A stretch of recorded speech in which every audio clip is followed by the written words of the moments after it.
Les combats sont très intenses sur la ligne d'Avdivka où on recense désormais des combats de rue. On va y revenir dans un instant. Je voudrais d'abord qu'on fasse un point sur ce qu'il s'est passé la nuit dernière du côté de Kiev. Avec vous, Charline Hurel, on apprend qu'une fois de plus, la ville a été visée de très nombreuses fois la nuit dernière, ces fameuses frappes de terreur. Alors vous dormiez à Kiev avec votre équipe, avec Camille Souhaut. J'imagine que vous avez passé une partie de la nuit dans les abris, encore une fois. Est-ce qu'il y a beaucoup de dégâts, Charline ?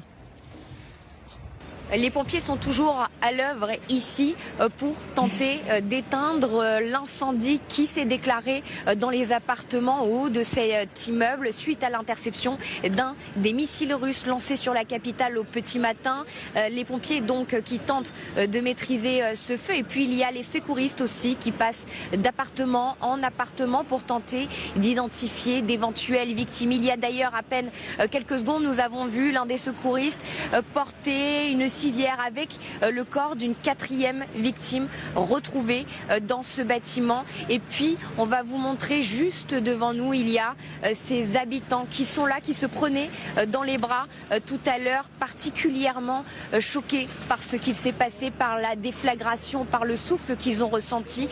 Ces personnes qui peuvent toujours pas accéder à leur appartement. Donc vous le voyez évidemment, une population sous le choc avec ces événements du petit matin. Voilà, on imagine bien évidemment. Merci à Charline Hurel et à Camille Souhaut. On l'a souvent dit, général, tout ça c'est fait, bon, 1 pour terroriser, 2 pour forcer les défenses antiaériennes à se mettre en œuvre et à forcer les Ukrainiens à maintenir des défenses antiaériennes sur les plus grandes villes du pays, en fait. Oui, enfin moi je retiens ce qu'a dit Charline. C'est un missile qui a été intercepté par la défense solaire ukrainienne. Et le problème, c'est qu'on découvre dans cette guerre on peut faire bien son travail en interdisant le ciel aux autres missiles et autres, drones, mais que le fait d'avoir intercepté l'arme ennemie fait qu'il y a des débris qui tombent. Et là, ce que l'on voit, effectivement, c'est tomber sur des habitations civiles. Mais que voulez-vous faire d'autre ? C'est, comme je le dis assez souvent, malheureusement, c'est la guerre. Et donc l'interception, il y a des dommages collatéraux. Oui. Et c'est vrai que ça toujours suscite l'indignation. Ce qui est sûr, c'est que effectivement, ce sont les dommages collatéraux dus à l'interception, mais que Kiev est visé. L'objectif, en visant Kiev comme ça, une nuit sur deux, de façon assez soutenue, n'est pas de faire tomber Kiev. Non, c'est pas de faire tomber Kiev. Alors d'abord, il n'y a pas que Kiev qui est visé, ça touche Kharkiv assez souvent, Dnipro aussi, enfin toutes les grandes villes en fait du pays. Pour des raisons militaires évidentes. D'abord, c'est là que sont les usines et les ateliers, la plupart. Donc, il y a des cibles militaires. La difficulté, c'est qu'effectivement, elles sont au milieu des populations civiles. Donc, si les missiles sont interceptés ou si le ciblage n'est pas bon ou si l'arme n'est pas précise, forcément, il y a des risques importants de dommages collatéraux.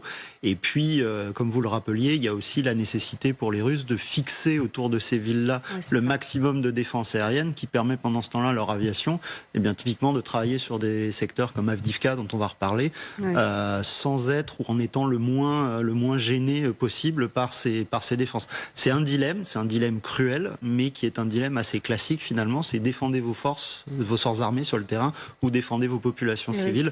Et les Ukrainiens ont fait le choix de défendre leur centre urbain, mais du coup c'est au détriment de leur force militaire. Mais s'ils faisaient l'inverse politiquement, ça devient difficile. Ça deviendrait, oui, et même quasi impossible à tenir. Alors puisque vous parlez d'Avdivka, allons-y, parce que manifestement le front a l'air de bouger.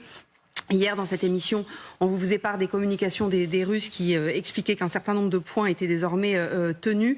Regardez ces quelques images, on a l'impression que c'est quasiment du corps à corps. On est dans des tunnels, par exemple. Alors les Russes, manifestement, ont réussi à rentrer par certains endroits.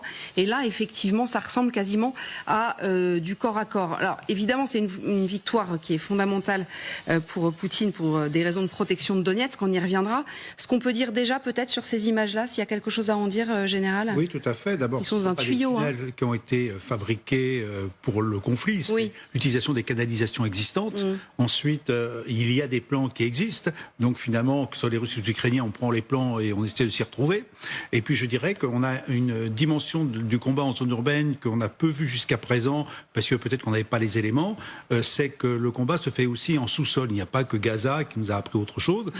Et nos armées se sont habituées et redécouvrent encore aujourd'hui, le combat en zone urbaine, ça passe par en dessous, parce que finalement, entre les immeubles qui sont détruits ou sous le tir, passer par en dessous permet d'ailleurs de contourner les lignes ou passer derrière les lignes adverses et finalement de tenter des coups de main justement sur les lignes de l'adversaire.